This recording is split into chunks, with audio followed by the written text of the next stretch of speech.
So yun, tapos na tayo mag wiring, naikabit na natin lahat. Hindi ko pa lang nasikipan to, so try natin i-on. Yan. Hello, high, hazard yan. So okay na. So babalik na lang natin tong ating wirings. So ito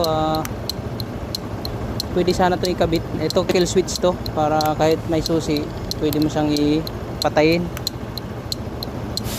Ito naman reserve kung may kailangan gustong ilaw. So dito gagamit to dalawang switch na to. Ito wala tong gamit to ngayon.